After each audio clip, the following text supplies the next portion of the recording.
أعوذ بالله من الشيطان الرجيم بسم الله الرحمن الرحيم إذ قال موسى لأهله إني آنست نارا سآتيكم منها بخبر أو آتيكم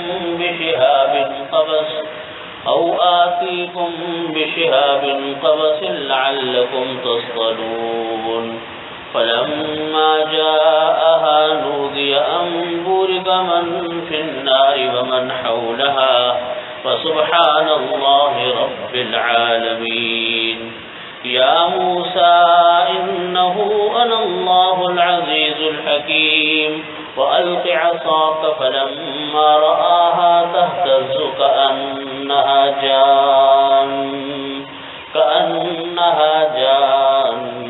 ولا مدبرا ولم يعقب يا موسى لا تخف إني لا يخاف لدي المرسلون إلا من ظلم ثم بدل حسنا بعد سوء فإني غفور رحيم وأدخل يدك في جيبك تخرج بيضاء من غير سوء في 9 آيات إلى فرعون وقومه إنهم كانوا قوما فاسقين فلما جاءتهم آياتنا مبصرة قالوا هذا سحر مبين وجحدوا بها واستيقنتها أنفسهم ظلما وعلوا فانظر كيف كان عاقبة المفسدين صدق الله مولانا العظيم وصدق رسوله النبي الكريم ونحن على ذلك من الشاهدين والشاكرين والحمد لله رب العالمين. بزرگان محترم، برادران عزیز، یہ سورۃ النمل چل رہی ہے. اس میں اللہ رب العزت نے فرمایا کہ اذ قال موسیٰ لأہلہ انی آنست نارا. حضرت موسیٰ علیہ السلام جب واپس آ رہے تھے حضرت شعیب علیہ السلام کے پاس خدمت کر کے 10 سال، تو وہاں ان کی صاحبزادی سے نکاح بھی کیا اور مہر کے طور پر 10 سال ان کی خدمت کی. وہی مہر تھا. تو جب واپس آئے تو راستے میں سردی بھی تھی، اندھیرا بھی تھا، ساتھ میں ان کی اہلیہ محترمہ بھی ساتھ تھی. تو موسیٰ علیہ السلام کو جبل طور کے پاس ایک درخت سے آگ نکلتی ہوئی نظر آئی. چونکہ سردی سخت تھی اور اندھیرا تھا تو حضرت موسیٰ علیہ السلام کو دونوں ہی چیزوں کی ضرورت تھی. اندھیرے کے لیے روشنی کی ضرورت تھی اور سردی سے بچاؤ کے لیے آگ کی ضرورت تھی. تو جب اس درخت میں سے آگ نکلتی ہوئی نظر آئی تو انہوں نے اپنی اہلیہ سے کہا کہ دیکھو سامنے جبل طور پہ سے آگ نکل رہی ہے، میں آگ لے کر آتا ہوں، اس سے ہمیں روشنی بھی ملے گی اور اس سے ہمیں سردی سے بچاؤ کا بھی انتظام ہوگا، ہمیں سیکنے کو بھی کوئی چیز مل جائے گی. جب وہاں پہنچے تو وہاں حقیقت میں کوئی آگ نہیں تھی بلکہ ایک روشنی تھی جو در سے نکل رہی ہے.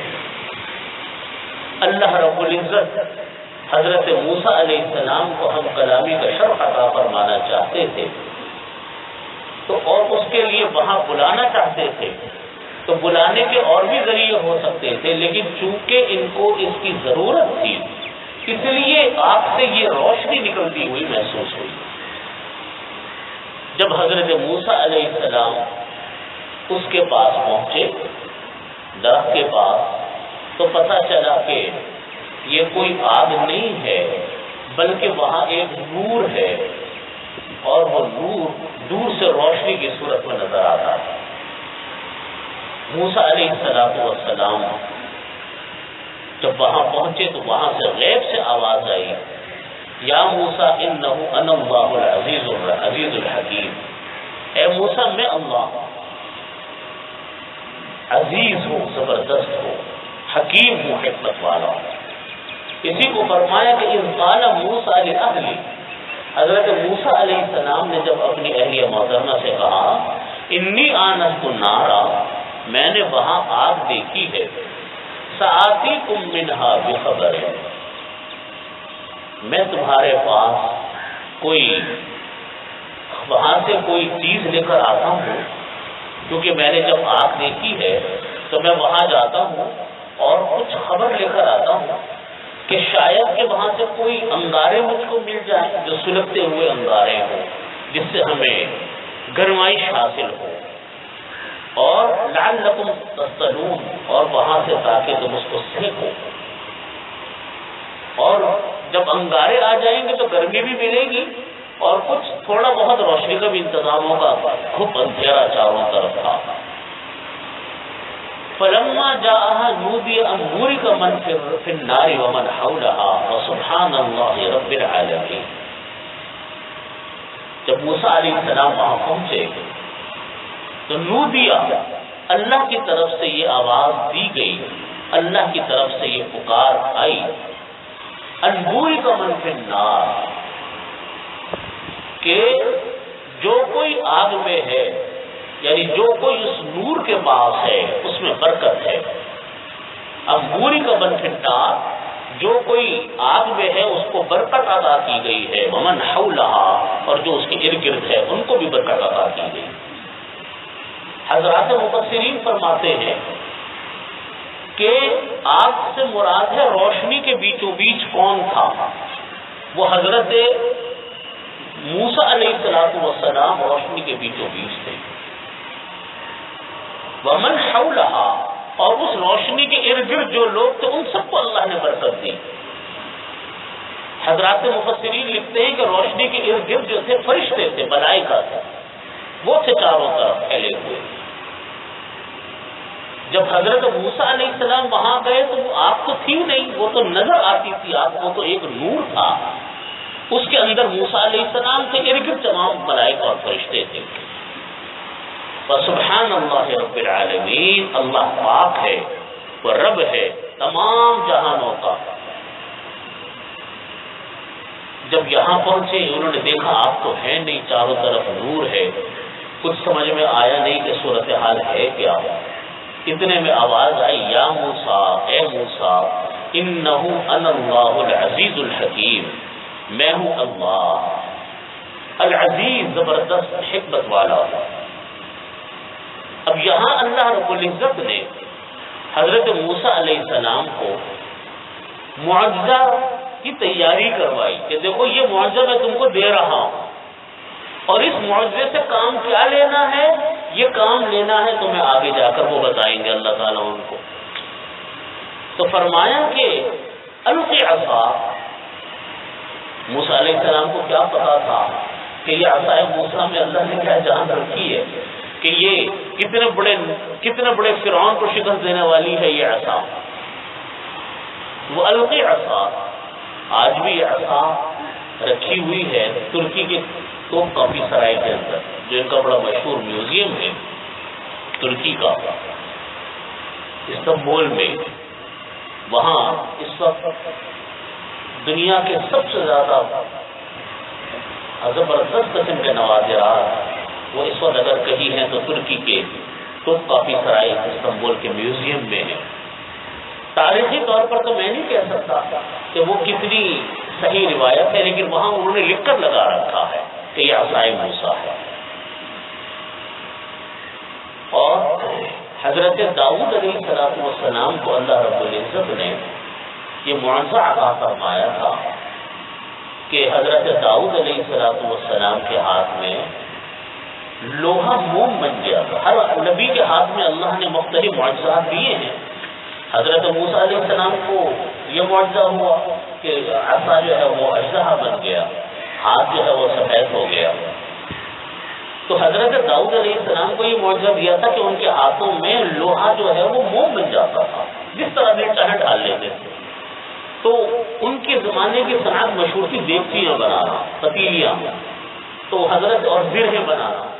تو حضرت داؤد علیہ السلام کے ہاتھ کی بنی ہوئی دیگچیاں اور یہ چیزیں وہاں پر رکھی ہوئی ہیں، جن کے بارے میں یہ لکھا ہے کہ ان کے ہاتھ کی ہے۔ واللہ اعلم تاریخی طور پر کیا حقیقت ہے میں کچھ نہیں کہہ سکتا۔ حضرت یوسف علیہ السلام کا عمامہ رکھا ہوا ہے، نبی کریم صلی اللہ علیہ وسلم کا دندان مبارک اور بال مبارک رکھا ہوا ہے، تمام خلفائے راشدین کی تلواریں وہاں رکھی ہیں، حضرت خالد بن ولید رضی اللہ عنہ کی تلوار رکھی ہے، حضرت زبیر بن العوام رضی اللہ عنہ کی تلوار رکھی ہے۔ عجیب و غریب وہ توپ کافی سرائے کا وہ میوزیم ہے جہاں اتنے زبردست نوادرات رکھے ہوئے ہیں۔ حضرت مولانا ابو الحسن علی ندوی رحمۃ اللہ علیہ نے اپنی کتاب میں لکھا ہے کہ توپ کافی سرائے کے بارے میں لکھا، ترکی کے استنبول کے اس میوزیم کے بارے میں، کہ اگر ترکی کی حکومت کے پاس سب کچھ ساز و سامان ختم ہو جائے، زر مبادلہ ختم ہو جائے، تو وہ ایک کافی عرصے تک اپنے ان نوادرات، اپنے ان زیورات کو بیچ کر، ان سونے جواہرات کو بیچ کر اپنا کام چلا سکتے ہیں جو خلافت عثمانیہ کے زمانے میں دنیا کے مختلف بادشاہوں نے ان کو دیے تھے۔ میرا جانا ہوا کئی دفعہ ترکی، تو میں نے جا کر جب ان کے دیکھا تو جتنے ہالوں میں وہ رکھے ہوئے ہیں تو واقعتاً اندازہ ہوتا ہے کہ ان کے پاس سب ختم ہو جائے تو اسی کو بیچ بیچ کر اپنا ملک چلا سکتے ایک عرصے تک، اتنا زبردست۔ اب بات سے بات کہیں سے کہیں نکل گئی۔ یہ ترکی ایسی جگہ تھی کہ نبی کریم صلی اللہ علیہ وسلم نے اس کی فتح کی بشارت دی تھی، اور ان لوگوں کو بشارت دی تھی جو فتح میں شامل ہو گئے۔ یہ عیسائیت کا سب سے بڑا مرکز تھا، قسطنطنیہ جس کا نام ہے۔ آج تو استنبول دنیا کا ایک بہت ماڈرن شہر ہے، اور ایک حصہ اس کا مشرق میں ہے، ایک حصہ مغرب میں ہے، درمیان میں آپ نے باسفورس ہے، اس کے اوپر انہوں نے پل سے اس کو ملایا ہے۔ تو یہ عیسائیت کا زبردست مرکز تھا قسطنطنیہ۔ نبی کریم صلی اللہ علیہ وسلم نے فرمایا تھا کہ ستفتحن قسطنطنیہ فنعم الامیر امیرها ونعم الجیش ذلک الجیش، کما قال صلی اللہ علیہ وسلم۔ آپ نے فرمایا تھا کہ قسطنطنیہ ضرور فتح ہوگا، جو اس کو فتح کرے گا وہ بہترین امیر ہوگا، فنعم الامیر امیرها، بہترین امیر ہوگا، ونعم الجیش ذلک الجیش، اور جو اس کے فوجی ہوں گے وہ بہترین فوجی ہوں گے۔ صحابہ کرام نے جب یہ بشارت سنی تو صحابہ کرام تو لگ گئے اس کے فتح کرنے کے اوپر کہ بھئی یہ اعزاز ہم کو مل جائے کسی طریقے سے کہ ہمارے ہاتھوں فتح ہو جائے۔ پڑاؤ ڈال دیے۔ حضرت ابو ایوب انصاری رضی اللہ عنہ کا مزار بھی ترکی میں، میزبان رسول صلی اللہ علیہ وسلم، ان کی وفات ترکی میں ہوئی تھی۔ وہ اسی لیے تو گئے تھے کہ ترکی میں، تاکہ جا کر قسطنطنیہ کی فتح میں شریک ہو۔ بڑی کوششیں کی، ان کی فصیلیں، ان کی دیکھنے والا ہے، وہ بھی تاریخ کا ایک عجیب عجوبہ ہے جس طریقے سے مسلمانوں نے قسطنطنیہ کو فتح کیا ہے۔ خشکی پہاڑوں کے اوپر پانی کے جہاز چلائے، راتوں رات پانی کے جہاز پہاڑوں کے اوپر چلائے، اور فتح ہوئی ایک لمبا واقعہ ہے۔ اور یہ فتح کس کے کھاتے میں نکلی؟ سلطان محمد فاتح کے کھاتے میں۔ 16 سال کی عمر کا نوجوان، جیسے ہمارے محمد بن قاسم رحمۃ اللہ علیہ، انہوں نے سندھ فتح کیا تھا 16 سال کی عمر میں، اور سلطان محمد فاتح رحمۃ اللہ علیہ نے قسطنطنیہ فتح کیا۔ تو یہ جگہ ہے. اس کا ایک عجیب واقعہ لکھا ہے تاریخ میں ترکی کا. دنیا کے 4 قدیم شہروں میں سے استنبول ہے. قسطنطنیہ دنیا کے 4 قدیم ترین شہر، قاہرہ، روم، استنبول اور دمشق، قدیم ترین شہر. اس کے ایک واقعات میں ایک واقعہ یہ لکھا ہے کہ خلافت عثمانیہ میں ایک امیر تھے، یہ جرنیل تھے، بایزید جلدرم ان کا نام تھا، بایزید جلدرم. تو ان سے یورپ کے یورپ میں سب میں بادشاہت تھی، تو یورپ کے لوگ حملہ کرتے رہتے تھے، ان کی جنگیں چلتی رہتی تھی. ایک مرتبہ یورپ کے تمام 22 ملکوں نے مل کر یہ تہیہ کیا کہ ہم اکٹھا ایک مرتبہ استنبول پر حملہ کریں گے، قسطنطنیہ پہ، اور اس خلافت کو ختم کریں گے. چنانچہ انہوں نے اور یہ طے کیا کہ ہر ملک کی کمان اس ملک کا شہزادہ کرے گا، تاکہ فوجیوں کے اندر بھی ایک ولولہ ہو اور بڑی قوت کے ساتھ حملہ کیا جائے گا. چنانچہ انہوں نے حملہ کیا. بایزید جلدرم ایک مشہور عالم مسلمانوں کے جرنیل تھے. انہوں نے نہ صرف یہ کہ ان یورپی افواج کو شکست دی، بلکہ ان 22 کے 22 شہزادوں کو زندہ پکڑ لیا اور ان کو پکڑ کر کہا کہ بتاؤ میں تمہارے ساتھ کیا سلوک کروں گا. ان شہزادوں نے کہا کہ وہی کریں گے جو فاتح ایک بختو کے ساتھ کیا کرتا ہے. انہوں نے کہا نہیں، میں تمہیں چھوڑتا ہوں اس شرط کے اوپر، سب کو چھوڑ رہا ہوں، لیکن ایک شرط ہے کہ اگلے سال آنا، تیاری سے آنا اور پھر دوبارہ حملہ کرنا میرے اوپر. اس شرط کے ساتھ چھوڑ رہا ہوں. چنانچہ ان کو چھوڑا، ان سے تحریری معاہدہ ہوا کہ اگلے سال آئیں گے اور پھر حملہ کرے گا. پھر انہوں نے حملہ کیا، پھر ان کو شکست دی. تو یہ تاریخ ہے یہاں کی. تو عصائے موسیٰ جو ہے حضرت موسیٰ علیہ السلام کی عصا، جس کا قرآن کریم میں جگہ جگہ جگہ جگہ ذکر آیا، وہ یہ عصا ہے، آج بھی موجود ہے. واللہ اعلم وہی ہے یا کون سی ہے، تاریخی طور پہ میں کچھ نہیں کہتا. وہ القی عصاک فلما رآہا تہتز، یہاں حضرت موسیٰ علیہ السلام کو اللہ رب العزت نے یہ بتایا کہ دیکھو میں تمہیں یہ معجزہ دے رہا ہوں. ان کو بھی نہیں پتا تھا کہ میرے یہ عصا میں یہ بات ہوگی. اللہ رب العزت نے فرمایا آپ کی جو عصا ہے اس کو ڈالو زمین کے اوپر. موسیٰ علیہ السلام نے اللہ کے حکم مطابق زمین پہ ڈالا تو اژدہا بنا.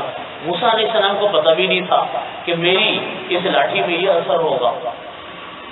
ابھی سکھایا جا رہا ہے کہ دیکھو یہ ہم معجزے دے رہے ہیں آپ کو، پھر کس معجزے کو کہاں لے کر جانا ہے یہ بعد میں بتایا اللہ رب العزت نے.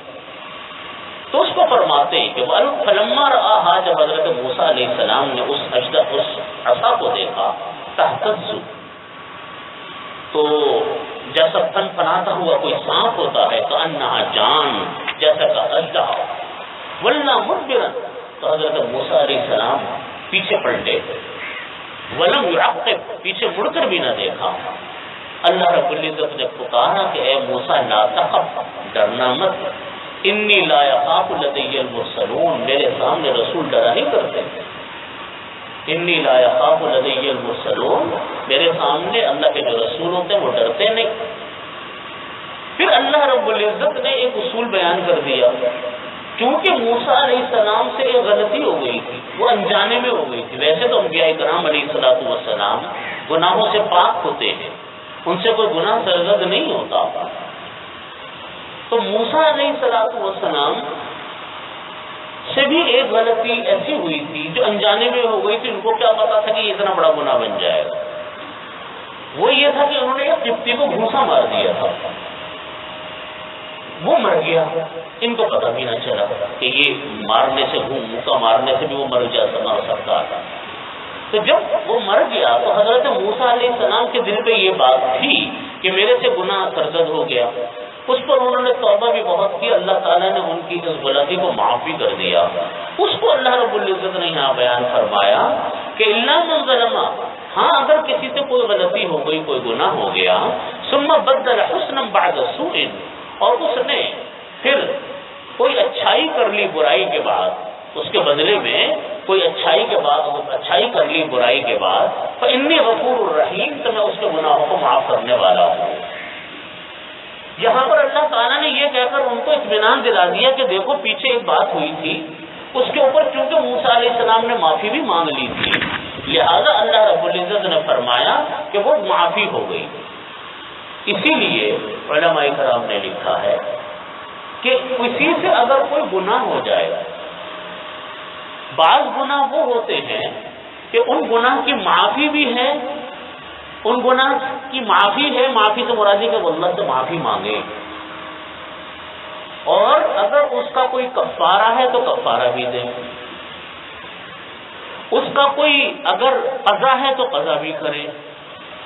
جیسے کسی نے نماز چھوڑ دی تو نماز قضا کرنے کا گناہ ہے، لیکن گناہ اس طریقے نماز قضا کرنے کا گناہ ہے، لیکن معافی کس طرح ہے کہ نماز کو پہلے قضا کرو پھر اللہ سے معافی مانگو۔ کسی نے جان بوجھ کر فرض روزہ توڑ دیا تو روزے کی قضا بھی ہے اور روزے کا کفارہ بھی ہے، پھر معافی ہے، معافی مانگو۔ بعض کبیرہ گناہ وہ ہے اس کی صرف معافی ہے، کوئی کفارہ نہیں۔ کسی نے سود لے لیا، رشوت لے لی، سود کے پیسے کو نکالے اپنے پاس سے اور اللہ سے معافی مانگے۔ بعض گناہ صغیرہ ہوتے ہیں، ان گناہ صغیرہ کے بدلے میں اگر کوئی انسان نیکی کر لے تو اللہ تعالیٰ ان گناہوں کو معاف فرما دیتے ہیں۔ جیسا آتا ہے کہ جب وضو کرتے ہیں تو ہاتھوں کے گناہ دھل جاتے ہیں، منہ دھوتے ہیں وضو میں تو چہرے کے گناہ دھل جاتے ہیں، ہاتھ دھوتے ہیں تو ہاتھوں کے گناہ دھل جاتے ہیں، پیر دھوتے ہیں تو پیروں کے گناہ دھل جاتے ہیں، یہ گناہ صغیرہ ہوتے ہیں۔ حدیث شریف میں آتا ہے کہ انسان جب درود شریف پڑھتا ہے تو اللہ رب العزت اس کے ایک درود شریف کے بدلے میں اس کے پر 10 مرتبہ رحمت کی دعائیں بھیجتے ہیں۔ 10 انسان کی غلطیاں معاف ہوتی ہیں اور 10 درجات اللہ تعالیٰ اسے بلند فرماتے ہیں۔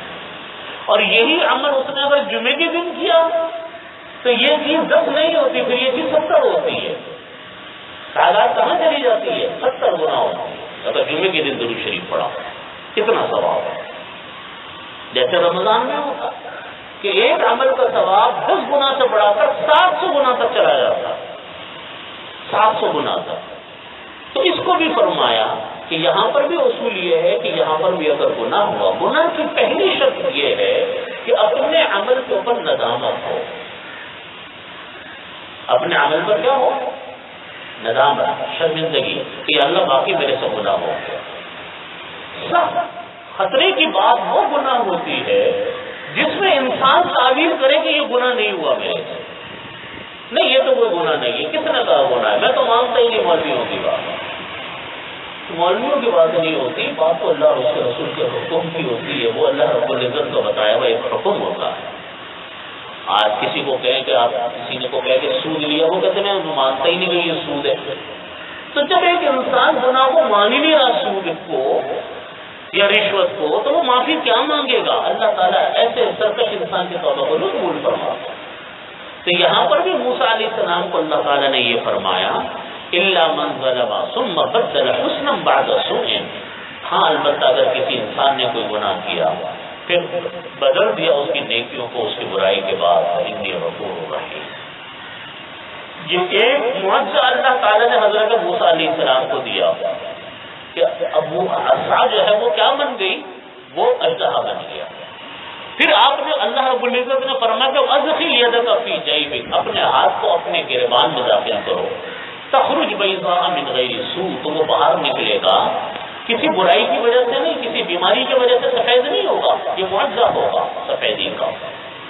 فی 9 آیات، اس طرح 9 نشانیاں اللہ رب العزت نے، 9 معجزات اللہ رب العزت نے دے کر فرعون کے پاس بھیجا اور ان کے قوم کے پاس بھیجا۔ انہم کانوا قوما فاسقین، کہ یہ ایک فاسق قوم ہے۔ فلما جاءتهم آیاتنا مبصرۃ، پھر جب پہنچی ان کے پاس ہماری نشانیاں، مبصرۃ، سمجھانے کے لیے، قالوا هذا سحر مبین، تو ان فرعون نے کہا کہ یہ تو ایک کھلا جادو ہے۔ جب حضرت قرآن کریم نے اس بات کو ایک اور جگہ پر اس طریقے سے بیان کروایا کہ حضرت موسیٰ علیہ السلام جب جانے لگے تو موسیٰ علیہ السلام کو اللہ رب العزت نے فرمایا کہ فصل کہ آپ دونوں بھائی جاؤ، وَقُولَا لَهُ قَوْلًا لَيِّنًا لَعَلَّهُ يَتَذَكَّرُ أَوْ يَخْشَىٰ، جا کر فرعون سے نرم بات کرنا، سخت بات نہیں کرنا فرعون سے،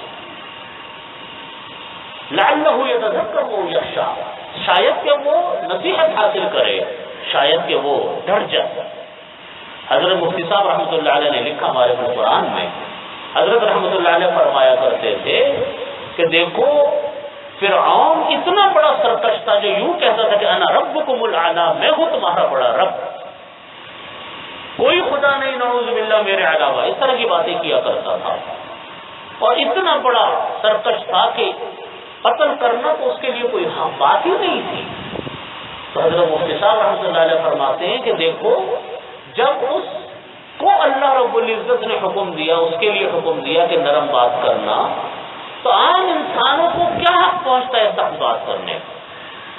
فرمایا کرتے تھے کہ ہمارے مخاطب فرعون سے بڑے سرکش نہیں، اور آج کل کے دور میں نصیحت کرنے والے موسیٰ اور ہارون سے بڑھ کر مصلح نہیں ہو سکتے، وہ تو اللہ کے نبی تھے۔ تو جب ان کو نرم بات کرنے کا حکم ہے تو عام بات کرنے کا، عام لوگوں کو کہنے کا کسی کو کیا حق حاصل ہے؟ بات ہماری یہ ہے اصل بات کہ اللہ کا پیغام نرمی سے دو، اللہ کا پیغام حکمت کے ساتھ دو، چڑھا کر مت دو، سختی کے ساتھ مت دو، اس سے فائدہ حاصل نہیں ہوتا۔ یہاں پر بھی اللہ رب العزت نے یہ حکم دیا کہ جا کر بات جو کرنی ہے وہ نرمی کے ساتھ کرنی ہے۔ دوسری ان آیات سے یہ بات کا سبق ملتا ہے جو حضرت موسیٰ علیہ السلام کے اس واقعے سے حاصل ہوتا ہے، وہ یہ ہے کہ حضرت موسیٰ علیہ السلام اپنے لیے اور اپنی اہلیہ کے لیے آگ لینے گئے، اور جا کر وہاں سے آگ لینے کے لیے روانہ ہوئے۔ حضرات مفسرین لکھتے ہیں کہ اپنے لیے انسان تمام انتظامات کرے، یہ توکل کے خلاف نہیں ہے بات۔ ہمارے ہاں لوگ توکل کا مطلب غلط سمجھتے ہیں۔ توکل کا مطلب ہے لوگ یہ سمجھتے ہیں کہ کام کچھ نہ کرو اور اس انتظار میں بیٹھ جاؤ کہ اللہ کرے گا۔ فرماتی توکل کا مطلب تو کسی نبی نے اختیار نہیں۔ اگر یہ بات ہوتی تو نبی کریم صلی اللہ علیہ وسلم کو اتنی مشقتیں جھیلنے کی ضرورت کیا تھی؟ وہ تو اللہ کے نبی تھے، اتنے مقرب تھے، اتنے مقرب تھے کہ تصور نہیں کیا جا سکتا۔ اللہ رب العزت ان کے لیے آسمان سے غذائیں نازل کر دیتے، ساری کام مرضی کے مطابق ہوتے، لیکن ایسا نہیں ہوا۔ پوری زندگی اتنی مشقت، اتنی تکلیفیں کہ کوئی بیان سے باہر۔ اور یہی حال اور دیگر انبیاء کرام کو بھی کبھی تھا۔ حدیث شریف میں آتا ہے کہ ان اشد البلاء الانبیاء ثم الامثل فالامثل، او کما قال صلی اللہ علیہ وسلم، ان اشد البلاء الانبیاء، سب سے زیادہ آزمائش انبیاء کرام علیہ السلام پر آتی ہے، ثم الامثل فالامثل، پھر اس کے بعد کے لوگ، ان جیسے لوگ، پھر ان جیسے لوگ، ان پر آزمائش آتی ہے۔ تو توکل حضرت موسیٰ علیہ السلام کا یہ اپنی بیوی کے لیے اور اپنے لیے آگ لینے کے لیے جانا اور اس کے لیے محنت کرنا، یہ توکل کے خلاف نہیں تھا، بلکہ توکل کا مطلب ہوتا ہے کہ اپنے حصے کا کام پورا کرے، جو تدبیریں اختیار کرنی ہیں وہ پوری تدبیریں اختیار کرے، نتیجہ اللہ کے اوپر چھوڑ دے، جو اللہ کی طرف سے نتیجہ آئے اس کے اوپر راضی برضا رہے، پھر شکایت نہ کرے اللہ۔ یہ ہے مومن کی شان۔ کسی نے پوچھا کہ یا رسول اللہ، ہم جب نماز سفر میں ہوتے ہیں اور ہم جب نماز پڑھنے کے لیے جاتے ہیں تو ہم اپنے اونٹوں پر ہم ہوتے ہیں، اپنے اونٹوں کو ہم باندھیں پھر نماز پڑھیں، یا اپنے اونٹوں کو کھلا چھوڑ دیں اور اللہ پر توکل کریں؟ یہ سوال کیا نبی کریم صلی اللہ علیہ وسلم سے۔ تو نبی کریم صلی اللہ علیہ وسلم نے جواب دیا کہ اپنے اونٹوں کو باندھو پھر اللہ پر توکل کرو۔ مطلب یہ ہے کہ یہ کوئی توکل نہیں ہے کہ بیٹھے رہو اور بھروسہ اللہ پر کرو، نہیں، اللہ نے دنیا کی ترتیب اس طرح بنائی ہے کہ یہاں ہر کام کے لیے سبب کو اختیار کرنا پڑتا ہے، کوئی نہ کوئی کام کرنا پڑتا ہے جس کا کوئی نہ کوئی نتیجہ نکلتا ہے۔ بیٹھے بٹھائے یہاں پر کوئی کام نہیں ہوتا۔ آپ صلی اللہ علیہ وسلم نے جنگیں لڑی، کہیں فتح ہو رہی ہے، کہیں شکست ہو رہی ہے، کہیں شہادتیں ہو رہی ہیں، کہیں زخمی ہو رہے ہیں، سب ہو رہا ہے۔ اگر کوئی کہے کہ بھئی یہ تو اللہ کے نبی تھے، ہمارے ہاں تو لوگ چاہتے ہیں کہ وہ بزرگوں کی دعاؤں سے کام چل جائے، بس شارٹ کٹ مارنے کے شوقین ہیں لوگ، شارٹ کٹ لگاتے ہیں کہ بس کام کوئی نہ، نمازیں نہ پڑھنی پڑے، محنتیں نہ کرنی پڑے، شب برات آئی تو حلوے بانٹ دیے، محرم کے مہینہ آئے تو حلیم تقسیم کر دیے، بس چلو 27ویں شب آئی تو چراغاں کر لیا، ربیع الاول کا مہینہ آیا تو جلوس نکال لیا، تو سمجھتے سارے کام ہو گئے، سارے سال کے گناہ معاف ہو گئے، اب آزاد ہو گئے۔ ارے بھائی اتنا آسان کام ہوتا تو صحابہ کرام کو اتنی مشقتیں جھیلنے کی کیا ضرورت پڑی؟ وہ تو اللہ کے نبی کے ساتھ تھے، ان کو تو اتنی محنت کی کیا ضرورت ہے؟ وہ بھی بیٹھے رہتے کہ ہم تو اللہ کے نبی کے ساتھ ہیں، بس ہاتھ ملا لیا، ہاتھ چوم لیا، بس بڑا پار ہو گیا۔ ایسا تو نہیں کیا کسی صحابی نے۔ آپ دیکھیں صحابہ کرام کی زندگیاں مشکل ترین زندگیاں ہیں۔ کہنا آسان ہے کہ ہم صحابہ کرام کے دور میں ہوتے، لیکن ان کی مشقتوں کو ذرا کوئی سوچے تو سے، ان کی مشقتوں کو، ان کی دشواریوں کو کوئی دیکھے تو سے، ان کی قربانیوں کو کوئی دیکھے تو سے، اندازہ ہم لوگ نہیں لگا سکتے کہ وہ دشواریاں کیا تھیں۔ اسلام اس چیز کا نام نہیں ہے کہ شارٹ کٹ مار لیا، ایک دو کام کر لیا اور بیڑا پار ہو گیا، ایسا نہیں ہے۔ مسلسل جد و جہد۔ حضرت عمر فاروق رضی اللہ عنہ، عشرہ مبشرہ، خلیفہ ثانی، جو ایک مرتبہ نہیں کتنی دفعہ سن چکے عمر فی الجنہ، عمر جنتی ہے، فرمایا کہ میرے بعد کوئی نبی ہوتا تو عمر ہوتے۔ معراج پر تشریف لے گئے، فرمایا کہ وہاں پر ایک محل دیکھا، پوچھا کہ کس کا محل ہے، واپس آ کے واقعہ بیان فرما رہے ہیں کہ میں نے ایک محل دیکھا، پوچھا کہ کس کا محل ہے، تو بتایا کسی نے کہ یہ عمر کا محل ہے۔ تو میں نے فرمانے لگے کہ میرا دل چاہا کہ عمر کا محل کو اندر سے جا کر دیکھوں، تو مجھ کو حضرت عمر کی غیرت یاد آ گئی، تو میں اندر نہیں گیا۔ عمر فاروق رضی اللہ عنہ یہ سن کر رونے لگے، فرمانے لگے اب غار علیہ یا رسول اللہ، یا رسول اللہ کیا میں آپ کو غیرت دلاؤں گا؟ اتنی فضیلتیں سننے کے بعد بھی حضرت عمر فاروق رضی اللہ عنہ جیسا جلیل القدر عظیم صحابی، اتنی فضیلتیں سننے کے بعد جب حضرت حذیفہ رضی اللہ عنہ کو نبی کریم صلی اللہ علیہ وسلم نے منافقین کی فہرست حوالے کی اور یہ بتا دیا حضرت حذیفہ رضی اللہ عنہ کہ مدینہ طیبہ میں یہی منافقین رہتے ہیں،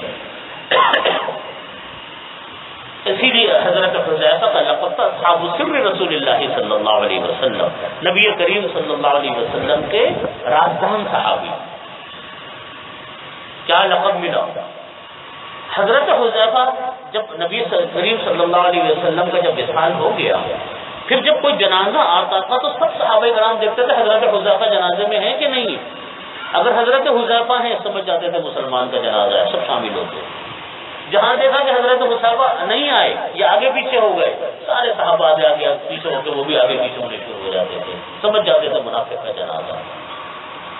حضرت حذیفہ کو جب آپ صلی اللہ علیہ وسلم نے یہ فہرست حوالے کی منافقین کی، تو حضرت عمر فاروق رضی اللہ عنہ جا کر ان کو قسمیں دے کر پوچھتے تھے کہ حذیفہ میں تم کو اللہ کی قسم دے کر پوچھتا ہوں کہ بتاؤ اس فہرست میں میرا نام تو شامل نہیں۔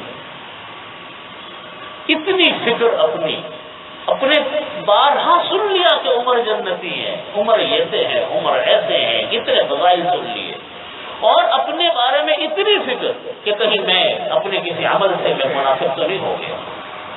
اللہ، ہمارے ہاں تو لوگوں کو ایک خواب نظر آ جاتا ہے تو نمازیں پڑھنی چھوڑ دیتے کہ ہم تو بخشے گئے، ہمارا تو بیڑا پار ہو گیا۔ بھائی آخر وقت تک انسان کو بے پرواہ نہیں ہونا چاہیے۔ حدیث شریف میں آتا ہے کہ بعض لوگ ہوتے ہیں ساری زندگی اچھے کام کرتے ہیں، اور جب مرنے کا وقت آتا ہے تو قریب جو مرنے کا وقت آتا ہے گناہوں کے کام شروع کر دیتے ہیں اور دوزخ میں جانے والے اعمال شروع کر دیتے ہیں. ہوتا ہے. اور بعض لوگ ہوتے ہیں ساری زندگی گناہوں میں گزاری ہوتی ہے اور جو وقت موت قریب آتا ہے ان کے اعمال اچھے ہونے شروع ہو جاتے ہیں اور وہ جنت میں چلے جاتے ہیں. اسی لیے فرمایا کہ انما الاعمال بالخواتیم، اعمال کا مدار خاتمے پر ہے. اپنے خاتمے کی فکر کرو، خاتمہ ایمان پر ہو. اپنے ایمان کی فکر کرو، ایمان کو بچا کر قبر میں لے جاؤ.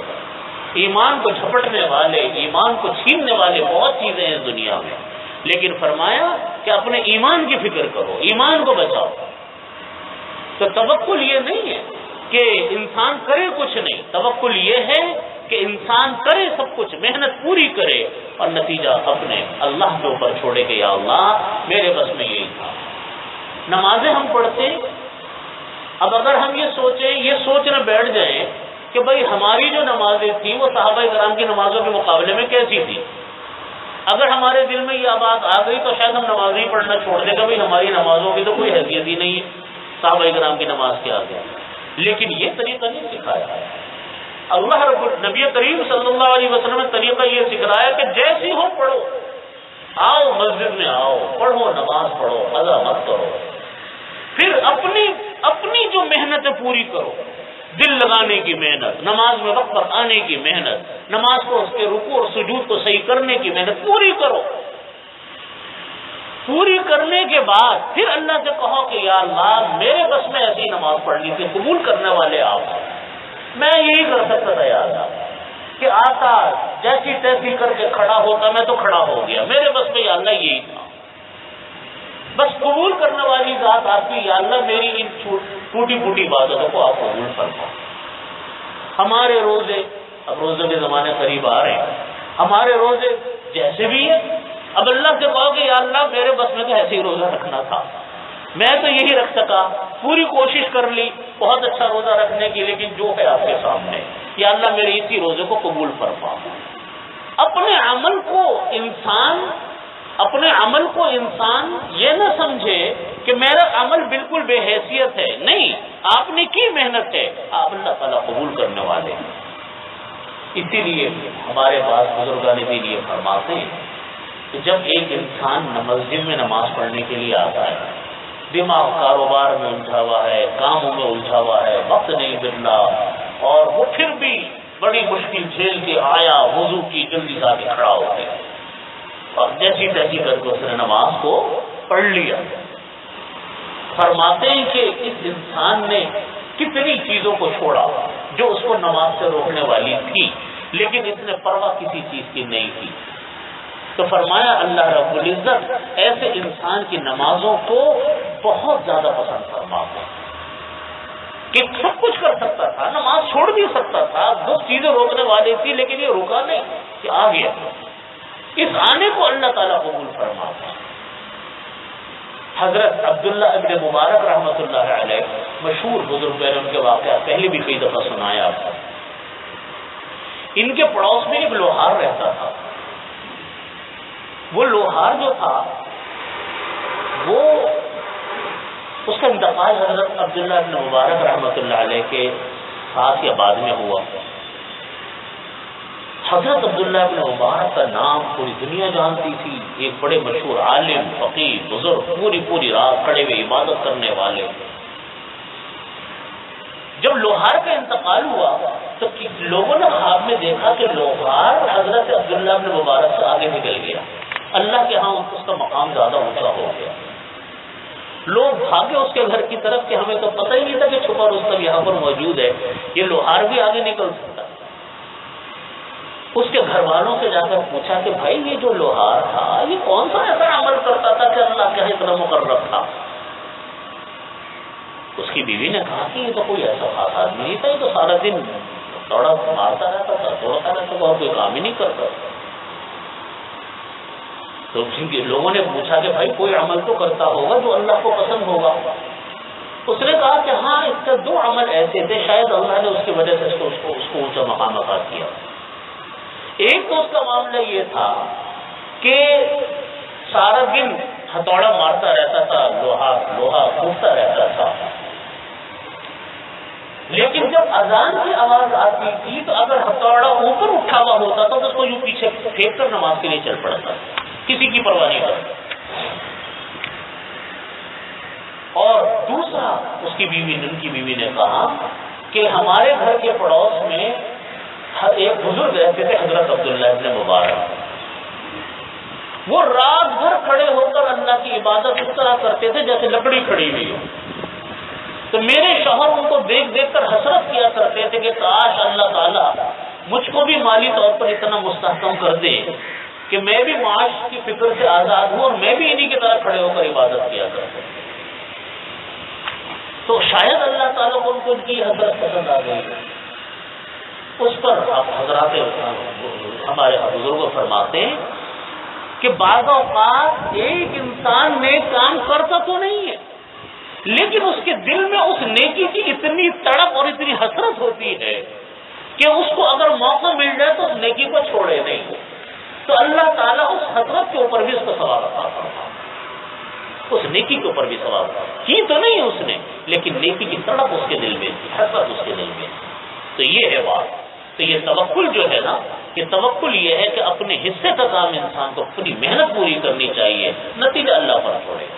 فرمایا فلما جاءتهم آیاتنا مبصرۃ، پھر ہمارے پاس جب ان کی آیات آئیں سمجھانے کے لیے، قالوا ھذا سحر مبین، تو انہوں نے کہا کہ یہ تو کھلا جادو ہے، وجحدوا بها، اور انہوں نے اس کا انکار کیا، واستيقنتها، حالانکہ وہ یقین کر چکے تھے، یعنی فرعون نے اور ان کے لشکریوں نے اور ان کی جماعت کے لوگوں نے اللہ کی ان احکامات کا انکار کیا، واستيقنتها، حالانکہ وہ اس کا یقین کر چکے تھے، ان کے دل یقین کر چکے تھے، ظلما وعلوا، انکار کرنے کی وجہ کیا تھی؟